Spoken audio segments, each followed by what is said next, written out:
Welcome to 90 Day Soulmate, typically with Lizette and Jim. Today I'm running solo for today's show. Today's show's on empathy. Empathy in couple relationships or in relationships between people.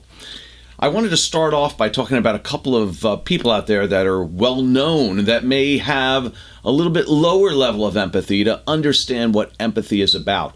Typically, we associate people with low empathy as being narcissistic or psychopathic or sociopaths, that they have more interest in their own feelings, their own accomplishments, than the emotions of others. In fact, we may see them as cold and calculating and having no feeling. These things don't go well in a relationship. So we want to kind of give you an idea of low empathy people, who they are, high empathy people, and then look at empathy in relationship. Let's talk about somebody who's been in the news quite recently, which is Jeffrey Epstein. He's been known to be very low empathy, especially with what he had done with child sex trafficking, with taking advantage of not only the vulnerable, but the underage. That he had no remorse, no feelings. It was all to satisfy his own craving, whatever that was.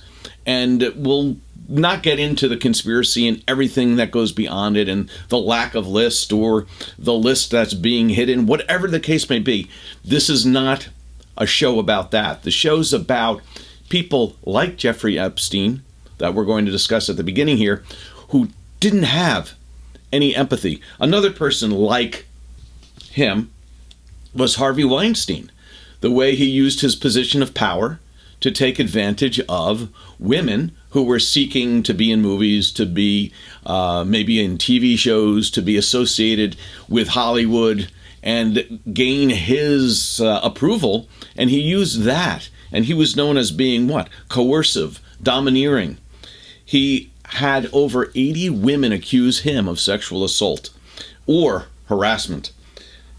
He used his legacy, his name in Hollywood to gain power. And empathy would be having some feeling for the emotions of others. And frankly, it was quite obvious that he didn't. These are people with low empathy. Another, Lance Armstrong, a little bit different. We talked a few weeks ago about athletes and how athletes on teams develop an ability to work with the other people on their team, like a soccer team or football team. Many of the team players, those who are truly team players, they interact with others, they communicate with others, they work well with others, and then they learn wins and losses, and they learn how to work with others and gain that empathy. How are the others feeling? How are they doing today? How can I help the other player? These are empathetic players. These are players who show empathy. On the other hand, individual athletes like Lance Armstrong are sometimes seen as narcissistic. In fact, he was seen as vindictive as well. He was all about winning, and we put him on a platform. When he won, everybody was like, Lance, Lance, Lance, highly supportive. But when it was found out that he was doing things like blood doping and other things just to win, and it was all about him, he was doing things not caring for other people. In fact, again, individual athletes who compete in individual events, meaning I compete against a bunch of other people and it's just about me. I either win or I don't, and it's not a team thing. They typically don't develop the same sense of connection with others as team players. That's why teams are very important at a young age. Whether that's a team of athletes, a team of people who maybe are into acting and they help each other out on stage. They might be the crew that helps the actors, the crew that moves the stage stuff around, the stage crew. They could be the people who build the set.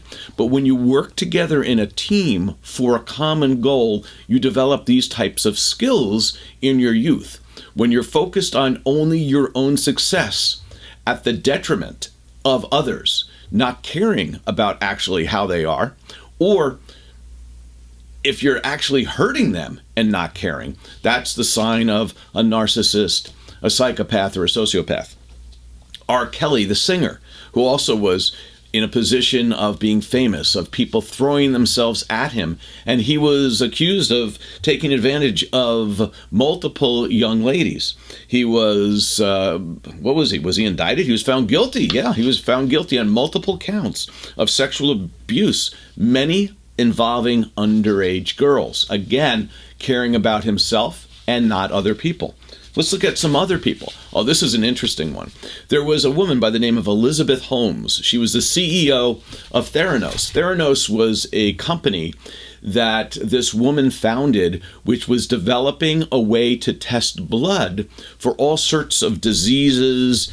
And she claimed that the machinery could take a single drop of blood and test for multiple things, diseases, and other items that are in the blood, like high blood pressure, not high blood pressure, but high cholesterol, low cholesterol. So doing blood tests and disease testing from a single drop. She claims she could do this, but it was almost all fabricated. She had fake results. She dropped out of school, convincing a lot of people of how successful she was and her company was. If anyone has seen the special, she'd drop her voice and talk like this when she was on TV.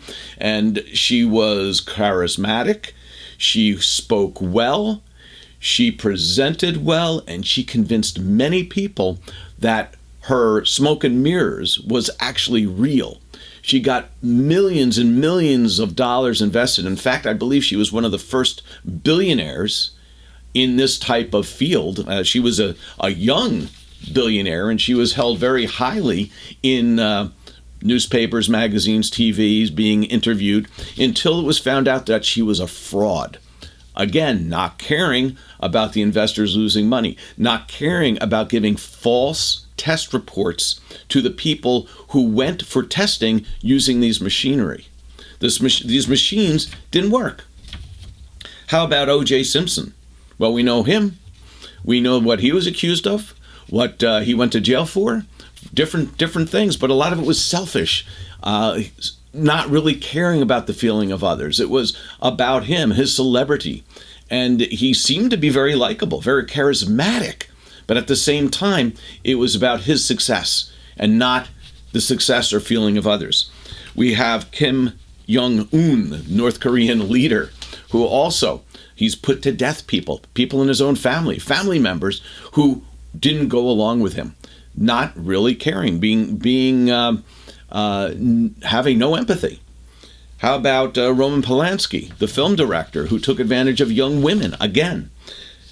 Joe Exotic, and I had never followed him, but he was that guy who was a TV personality who was the Tiger King. He was narcissistic, impulsive, reckless, did a lot of things for his own publicity at hurting others without even worrying about it. Manipulated employees, convicted of attempting to hire a hitman, not thinking of the consequences of killing someone. This is crazy. And then there are others such as that. Now, that was painting a picture of those that we have seen and we see examples of in the news, on TV, everyday life, in the newspaper, specials that are made in YouTube on these type of people.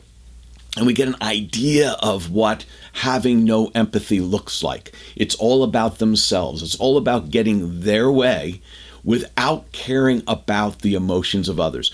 That's an example of how not to be in a loving relationship, in a relationship with other people, or just as a human. On the other hand, we have some great examples of how to show empathy. And let's talk about a few of those people who show great deal or have shown a great deal of empathy. Number one is Fred Rogers, Mr. Rogers' Neighborhood. Now, this is an older show. For people my age, you'll recognize it right away. If not, go look on YouTube for old Mr. Rogers' Neighborhood. The TV show was amazing. He was the most relaxed, down-to-earth guy, caring to ask questions about his guests, caring about kids, caring about nature, caring about just the environment, caring about everything. And he gave this wonderful warmth in discussion. He wanted to know how others were doing, how they felt, almost like how he could help. He made you feel welcomed just watching his show. Oprah Winfrey is also known as having a very good way with people. Inquisitive, helpful, supportive. She's started multiple charities. She's amplified stories of human trafficking, of other things where people have had challenges that she's been able to help with. Now, she's viewed as a cultural icon of emotional connection and empowerment. And I know there are good and bad stories associated with many people, but we're going to leave that alone for now. Let's go to Keanu Reeves. Now, he's known as like genuinely good guy, which is amazing for a Hollywood actor of his fame to be so outgoing and caring. There's a story about how he donated most of his Matrix earnings to the crew and has been filmed giving up seats to strangers and assisting people in distress. He is known as a genuinely nice guy. He shows signs of empathy. Jane Goodall, who was a primatologist, conservationalist, she was very supportive of nature. She did a lot of the studies with the great apes and I believe gorillas. And she just had a lot of caring in the way she went about these things. She revolutionized how we viewed animals through a gentle, respectful research that she did with these different groups of animals. She was a symbol of scientific empathy, being a scientist studying animals but treating them with empathy, which is even going beyond the human species. Princess Diana was known as highly empathetic. She was considered a royal humanitarian. She went around and helped different people. She was compassionate, brave, emotionally present. If you remember, she would hug AIDS patients back in the time of widespread fear and the stigma associated with that. She was doing outreach. She comforted people in war zones who were victims of landmines. She was remembered as the people's princess, and she was seen as a bright light in the royal family by those outside the royal family. And maybe she was seen as not being connected to the royal family as much as the royal family wanted her to be. And as we're not going to get into that story, but she was a really person who gave warmth out in all of her conversations and connections. There are other people like Dolly Parton, who is very well known as a singer and a philanthropist. She has given money for $1 million for COVID vaccine research. She founded the Imagination Library to give free books to kids. She's admired for using her fame to uplift others. And finally, I'm going to leave it with Robin Williams, who would go around making people laugh. He'd give his time. He was not narcissistic. He liked being known, but I think he also had a lot of self-awareness, that he was concerned that people saw him treating others fairly. He visited sick children. He comforted strangers. He supported mental health causes while struggling with his own pain, as we all know. He's remembered with balancing humor with his heartfelt kindness. And when he made his way into movies, you saw his versatility, you saw his depth, you saw his ability to reach people. That kind of contrast between the narcissistic, psychopathic, sociopathic people and personalities without empathy, and the ones that we just talked about here, which are the ones that showed and still show, depending on who it is, wonderful signs of empathy, connection, and being able to be with people and feeling a warmth from them, not a distance. That is how we want our relationships to be with people, especially in loving relationships. But if we can feel better connected, communicate well, and work together from a standpoint of empathy, how do you feel? Let me understand your feelings so I can understand how I can better relate to you, and maybe I change the way I behave when I understand the impact my behavior has on you and your emotions. We come back, we're going to talk more about what we can learn now from couples therapy and the role that empathy has in its success. Victoria experiences the past, present, and future while sleeping. Will she be able to decipher the mystery of the symbols, messages, and images of her dreams before it is too late? Discover the lives she lives while Victoria dreams. Tired of attracting the wrong type of guy, it was time to give something else a try. She got her computer and started to plan, and created a process to find her man. Soon she went on a perfect date. And then she knew it must be fate. In just 90 days, that is all it took. How she found her match? It is in the book. 90 Days Soulmate is brought to you by 90 Days Solutions. Welcome back to 90 Days Soulmate. We're talking about empathy, those who are empathetic and those who aren't. Let's give an example of a relationship where empathy is a piece of it, and to see how two different characters that I think we may all be well aware of and know might handle a certain communication between them based upon having challenges. Now, I guess just a few years ago, Johnny Depp and Amber Heard were in the news. Married couple that had multiple issues. Johnny Depp was known for being private, introverted, and emotionally very sensitive, very quiet guy. He reported a history of childhood trauma as well as substance abuse. He was described by his ex-partners as kind, but prone to shutting down emotionally under stress. So not a good communicator, but very sensitive. Amber Heard, on the other hand, was outspoken, assertive, socially bold. She had a reported history of volatile and very romantic relationships. So they were volatile and romantic.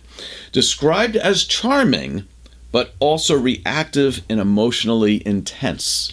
So kind of like we talked about some of the stars and personalities before who were very charismatic and could be charming and could be act sensitive. So almost in a psychopathic, sociopathic way to get their way. So some people can act that way to control the situation. So there might be some emotional intelligence, but not used to help everyone, only to help themselves. So they may understand the emotions of others, but they use that to their own advantage. So let's talk about the empathy breakdown in their relationship. Neither partner showed consistent empathy for the other's emotional pain. And Lizette and I had a conversation before this show where she said, empathy is one thing. You may feel the emotion of the other person, but communication is really important. Like for me, I'm relatively sensitive, but I also had a large trouble communicating with a partner, especially when there was some kind of emotional stress in the relationship. I tended to shut down. So I understand Johnny Depp in a way. I'm not saying or comparing myself, but I can understand where sometimes emotionally sensitive people that may have a great deal of empathy may have a hard time communicating, especially with a partner that doesn't match their style, which is very important for us to match the style of our partner. Depp felt misunderstood and verbally attacked when he withdrew during conflict. And that was one of the reasons he did. And I remember part of the story is he'd hide in a bathroom. She'd throw stuff at him. There was retaliation. Both reacted defensively, trying to protect their own feelings instead of turning or tuning into each other's needs, as well as modes of communication. Maybe Amber liked confrontational communication, and Johnny Depp liked non-confrontational and almost passive communication, or maybe no communication. Heard often accused Depp of being controlling and manipulative, and I would guess she probably accused him of being passive-aggressive, where she was active-aggressive. So Depp accused Heard of emotional abuse and staged aggression, that she would act out aggressively even if she faked it in order to try to get her way. So let's look at some low empathy conflict that they had. Depp locked himself in the bathroom during a fight. We just talked about that. Heard demanded he would come out of the bathroom and escalated the situation rather than calming it. And I think we might have even heard recordings of this. Depp asked for space. Heard allegedly mocked or challenged his need to retreat. If you heard some of the tapes, you could hear her egging him on and making fun of him. Neither showed understanding of the other's emotional regulation style. And that happens so many times with couples. Depp needed calm to recover. And we've talked about this in the past. If you can't have the communication now, you should have a predetermined understanding with your partner that let's take a quick break. Let's both calm down and come back when we can logically discuss the issue. And we talked about how the prefrontal cortex shuts down under anger, under emotional intensity. And we can't actually communicate about the problem, but all we start doing is ratcheting up the emotion. Heard needed engagement to feel secure. She wanted that challenge. And we talked about this with some people grow up in an environment where there needs to be the argument to feel like the person's connected to them. And if you don't care enough to argue, then you just don't care about the relationship. When one person's way of communicating is shutting down and the other is to argue, it's hard to have a sustained relationship. This mismatch of styles triggered a cycle of yelling, fleeing by Johnny Depp, and sometimes violence. Emotional fallout from this is the empathy failure created a toxic feedback loop. Pain by Depp, withdrawal, attack by Heard, and then more pain. This would go on and on. It became a wild court case that I guess overtook our minds and papers and social media for almost a year. So let's leave it there. But you can see that's like an extreme of two people who are extreme opposites being in a relationship where maybe when they first met, there was a connection based upon their status, their situation, or maybe one was trying to utilize the other for their own gain. For instance, an example, this is not what happened, this is maybe my take on it, is maybe Amber saw Johnny Depp as being an industry superstar and thought, good guy, nice guy, kind guy, and when they first met, interacted when they didn't know each other, they had on their best faces, they had on their best emotional connection that they could have. And they got along. They got along, going to maybe a party together, going to a restaurant together, doing things together when you don't know each other because you're both on your best behavior, each trying to get what they want out of the relationship. As the relationship develops and you become more of the person you really are, that's when everything fell apart. That's when Amber's style and Johnny's style clashed. I'm no expert on them at all. I just watched a little of the court case and read a little bit about them in the news. So we're going to come back. We're going to talk about partner empathy in relationship success, how empathy is used in couples therapy. couples counseling uses empathy as a tactic, as a way, as a foundation of creating a situation that carries on the success of the relationship. To focus on empathy in the couples counseling is a way to get better outcomes. Victoria experiences the past, present, and future while sleeping. Will she be able to decipher the mystery of the symbols, messages, and images of her dreams before it is too late? Discover the lives she lives while Victoria dreams. Tired of attracting the wrong type of guy, it was time to give something else a try. She got her computer and started to plan and created a process to find her man. Soon she went on a perfect date. And then she knew it must be fate. In just 90 days, that is all it took. How she found her match? It is in the book. 90 Days Soulmate is brought to you by 90 Days Solutions. Welcome back to 90 Days Soulmate with Lizette, who's not here today, and Jim. We're talking about partner empathy in relationship success. This is a paper that we're going to present that is practical insight from couple therapy. So it's using what people have learned through couple therapy, but not only what they learned, but what was done, what the most successful couples in couples therapy did to have success. And empathy is at its core. What is empathy? Well, it means understanding how someone feels and caring about their emotions. It's like stepping in their shoes for a minute and imagining their feelings and responding with kindness rather than reactivity. There are two main parts of empathy. One is cognitive empathy, which is understanding what the person is thinking, so cognitive.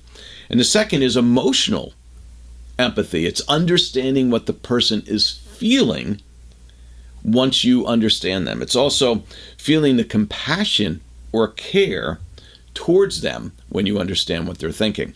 So understand what they're thinking, and then understand how you feel about that, and also understand their emotional state. So empathy has a lot to do with emotional intelligence. Let's look at an example in a healthy relationship. Imagine if your partner says, "I feel like you don't listen to me." A response without empathy might be, "That's not true. I listen all the time." What did you say? But an empathetic response would be, or an empathic response, and I apologize, an empathic response would be, "I'm sorry you feel unheard. I didn't realize that, but now I understand. Let's talk on how I can do better." So sometimes it's being humble. Sometimes it's being less proud. Sometimes it's being less defensive. Maybe it's not sometimes. Maybe it's all the time being less defensive. But being less defensive allows you to be more vulnerable as well, as long as both of the people in that couple, in that relationship, are in a place of empathy. It does help.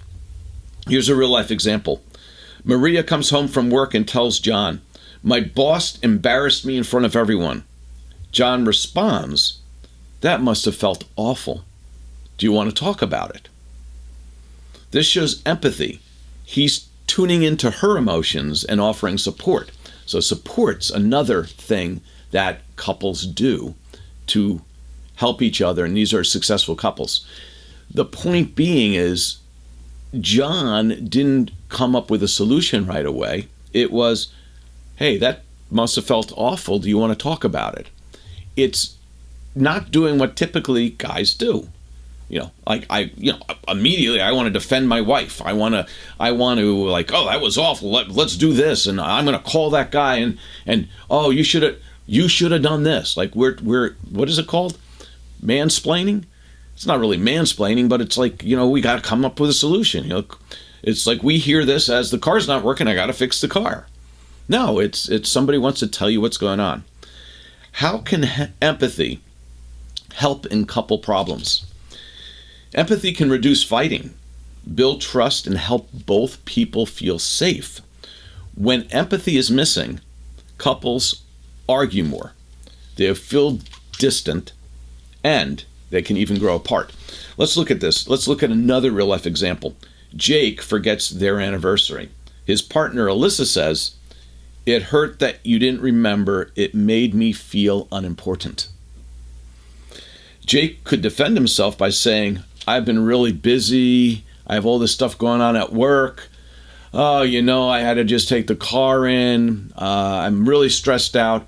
All these excuses rather than listen to Alyssa. He could use empathy and say, "I can see how that made you feel invisible, that I forgot the anniversary. I'm sorry. You are important to me." And then work on how to make it up, how to reconnect. And that second response, rather than being defensive, taking responsibility for it, even though there are these extenuating circumstances that made this a difficult thing to do, like I forgot the anniversary because I was so busy and so stressed out, or there was this emergency at work, we had a fire. All these things can happen that, yes, that is true and that is a reason, but you're emotionally defending something where you got to realize your partner is sad or upset, and you need to understand what they're thinking and how they may be feeling, and then act with emotional intelligence. What does a healthy relationship mean? The studies that we looked at all talk about how couples end up with healthy relationship. What are things that make a relationship healthy? Well, number one, dyadic adjustment. What dyadic just means two people, dyad. It means how two people get along and solve problems together. Do they do it well? Do they not do it well? High dyadic adjustment means they've adjusted well to working together as a team. They cooperate, support each other, and handle stress as a team. They're not two individuals, but they're a team. A real-life example of that is Sam wants to move to another city for a new job, but Taylor wants to stay near family. Instead of arguing, they sit down, they weigh the pros and cons, they look at it together. They make a plan that supports both of their goals. That's working things together. That is dyadic adjustment. Two people working as a team as one. Intimacy is another measure of healthy relationship. It's not just physical closeness, but it's emotional closeness. Intimacy means being honest, open, and feeling safe to share your real self. Again, it goes back to vulnerability. Being vulnerable is one thing, but being connected through the vulnerability, being and showing empathy is also. Nina, here's an example. Nina tells her husband, "I'm scared that you don't find me attractive anymore." He doesn't laugh it off. He holds her hand and says, "I do. Thank you for trusting me with that. Thank you for sharing that." Sometimes it's hard for people to say how they're feeling. They're scared of the other person's reaction. When we tone it down a notch, when we think and communicate, when we make an open communication that's non-reactive part of the relationship, the connection can grow. Another measure of a healthy relationship is trust. Trust means feeling secure that your partner cares for you and will not intentionally hurt you. For an example, Chris is going out with friends. Alex says, "Have fun," instead of constantly checking in. That trust keeps the relationship relaxed. Where are you now? Where are you now? When are you coming home? How are things going? I need to talk to you on the phone. I want to hear the sound behind you when you're talking to me. Are you at the bar? Who are you with? That if you can't trust the person, then there's something else going on in the relationship. So there's actually now physical and sexual satisfaction. That's another measure of a relationship, a healthy relationship. This is about comfort, communication, and mutual enjoyment in the sexual part of the relationship. One partner says, "I wish we were more affectionate." The other doesn't brush it off. They say, let's talk about what feels good for both of us. What would you like to do? What would you like to, try? That is an important part of a well-adjusted and healthy relationship. And then finally, helpful partner support. That you're there not only to work together, but you're there to support each other, to support your partner in what they're trying to accomplish. Do you feel like your partner has your back when you need them? Helpful support means showing up for each other when it's important, listening, and being kind even when it gets hard. A real-life example of that is Ella gets bad news about a job interview. Instead of offering solutions, again, trying to solve it, her partner Sam says, "That must feel disappointing. I'm here if you want to vent or just need a hug." Again, talk about it rather than solve it. It sounds like something we probably always hear about relationships, and that sometimes it's the communication, not the solution, that's more important. So, in part of this, in talking about couples therapy as a way to learn on what couples should do so they don't need to get into therapy, or maybe help them avoid therapy by starting to live the way that a couples therapist would teach us, is understanding why people go to therapy. Number one, empathy. If they're lacking, that's a reason why people go to couples therapy. One partner says, "You never understand how stressed I am with the kids." You don't have empathy. The other says, "You're always complaining." You don't have empathy. This couple needs to help learn how to listen and respond with empathy. Empathy is very important, and this is what couples therapy does help with. For instance, after Lucy loses a baby during a medical procedure, she wants to talk about it, but Dan wants to avoid the topic. A therapist can help Dan understand that listening, even when it's hard, is an act of compassion. And maybe also help him understand that talking when it's difficult is so important for the relationship. And maybe when things get emotionally tough, that we have to learn to talk through that. And so many of us grow up not talking when things are emotionally tough. Learn to talk, learn to connect. Another why do people go to therapy is because of validation. They're looking for validation from their partner. Mark says, "I feel like I'm not a good dad." His wife could say, "Oh, don't be silly." Or she could say, "I see how hard you try. I believe in you." That second response validates his feelings, that he's trying hard and that she believes that he is. And that can help somebody who has misgivings or has they don't see themselves with a high level of confidence in something they're doing, is that support, that believing in the person. Validation also of the person's feelings. Why is empathy critical for long-term love? Wow. First of all, it allows us to be vulnerable. If our partner has empathy, it allows us to be vulnerable with them. If we have empathy, it allows our partner to be vulnerable with us. The point is that you can't have one thing and not the other. If you have empathy and the person isn't vulnerable and they shield themselves, it doesn't really help you.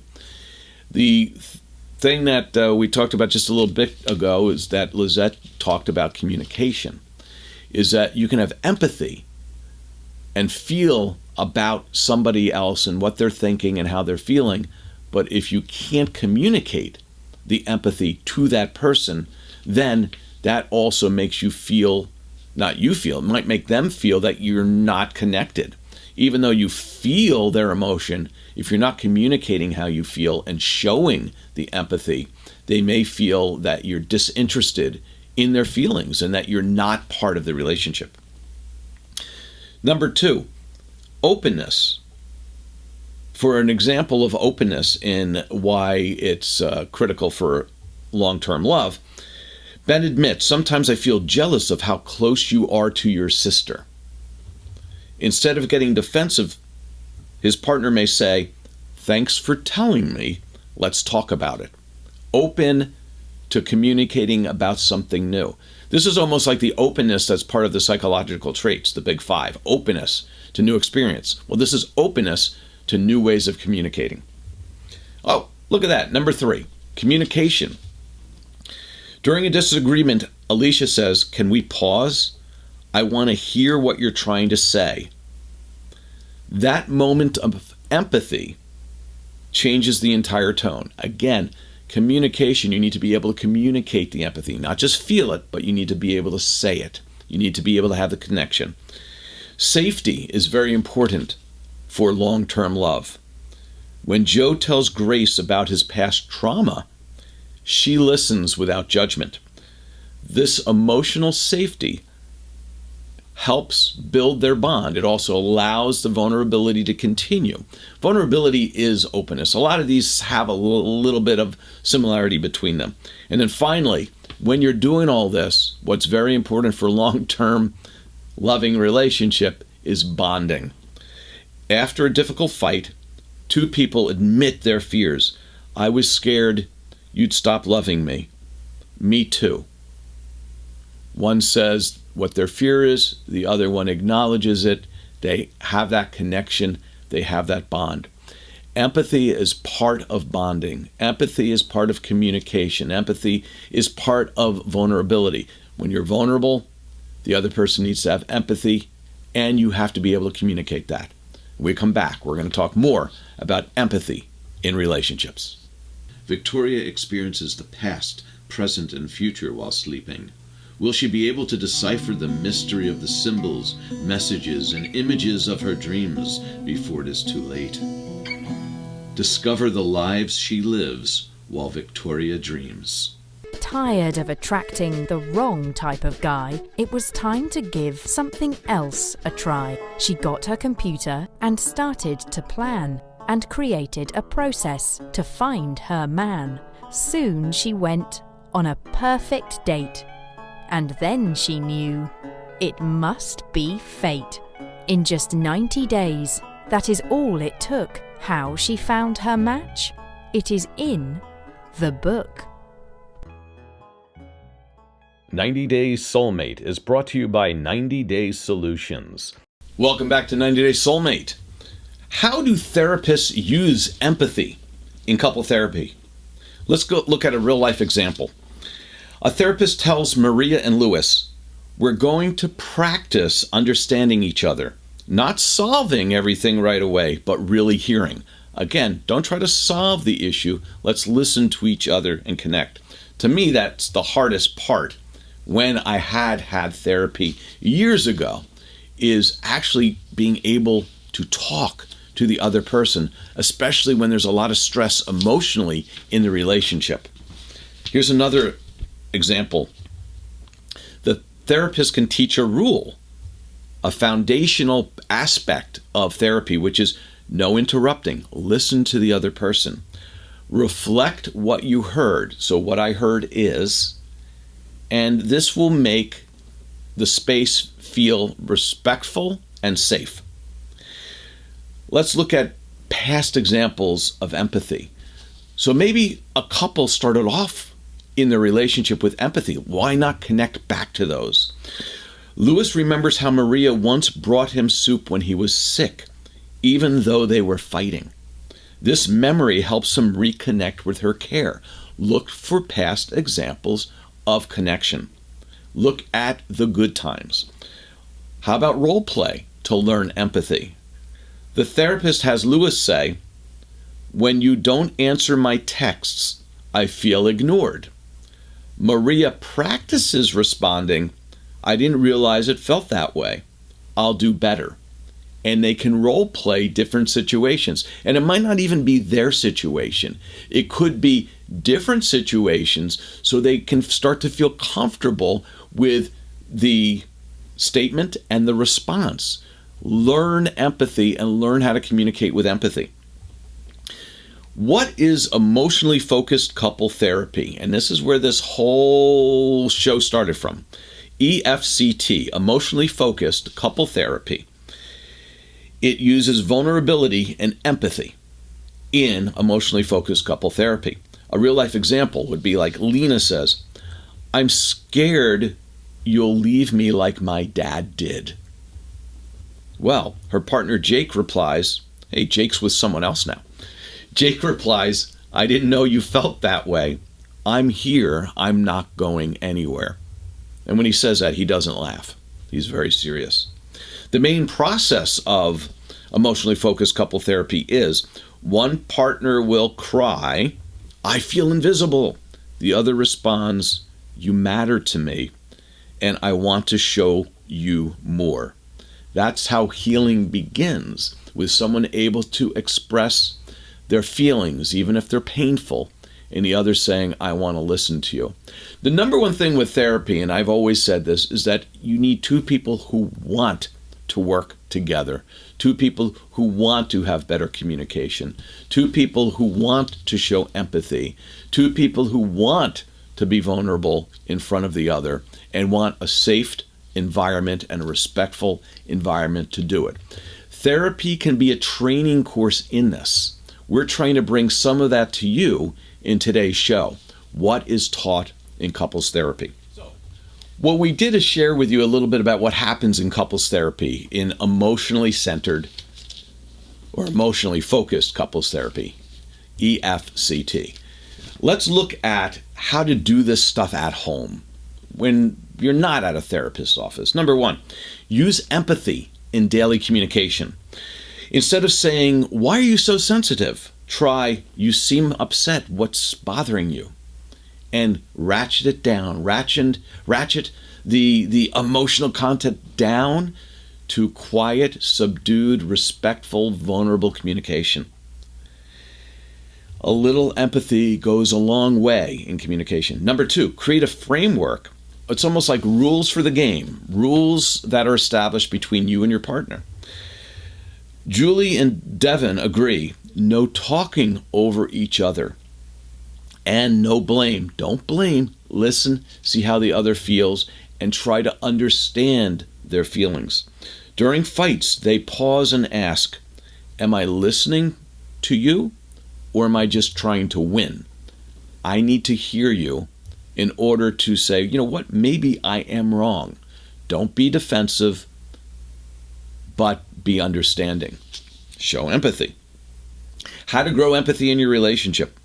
Every night, Maya and Leo take turns asking, what was the one hard thing and one good thing today that we had to do? What was one hard thing and one good thing today? This habit helps them stay connected with empathy.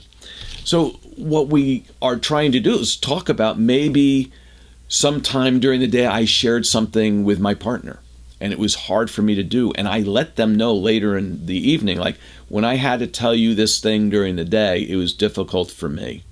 And the easy thing to do was when you shared something with me, it was now much easier for me to listen to you and hear what you were saying and try to discuss how you were feeling rather than just trying to solve it right then and there without trying to be defensive. Key takeaways is that empathy starts with vulnerability, that therapists guide partners towards empathy. Often people don't know how to respond until they're taught how to respond.